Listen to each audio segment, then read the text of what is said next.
চিঠি ছিল, তারপরে ক্যামেরা ফটোগ্রাফি, ঠিক আছে। তো তোমাদের এই যে আমি একটা চার্ট বানানোর কথা বলছিলাম, যে যেখানে হচ্ছে তোমাদের ওই আধুনিক ইতিহাসের উপাদানগুলো থাকবে, ঠিক আছে। বসে পড়ো।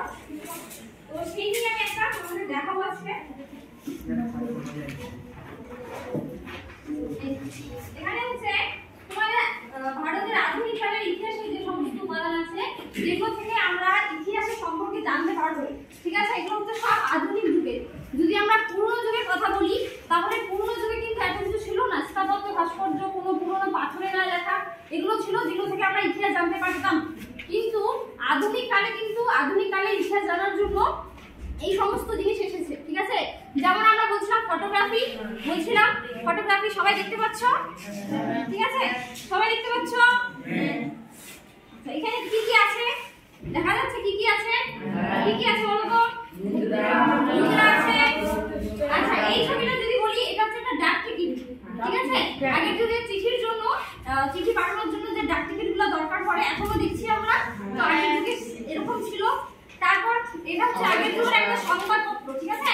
টাইমস অফ ইন্ডিয়া নামে কিছু একটা সংবাদপত্র ছিল। তারপর এখানে যদি দেখো, এটা হচ্ছে মুর্শিদ কুলি খান ঔরঙ্গজেবকে একটা চিঠি লিখেছিলেন, ঠিক আছে। আমরা যেখানে পড়ছিলাম আঞ্চলিক শক্তির মধ্যে পড়ছিলাম হচ্ছে বাংলার দেওয়ানের কথা, মনে আছে? তো সেই নিয়ে একটা চিঠি।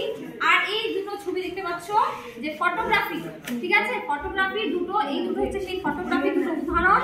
ফটোগ্রাফি একটা হচ্ছে ছবি তোমাদের যখন ভারত স্বাধীন হয় 1947 সালে, তখনকার এটা একটা ছবি, ঠিক আছে।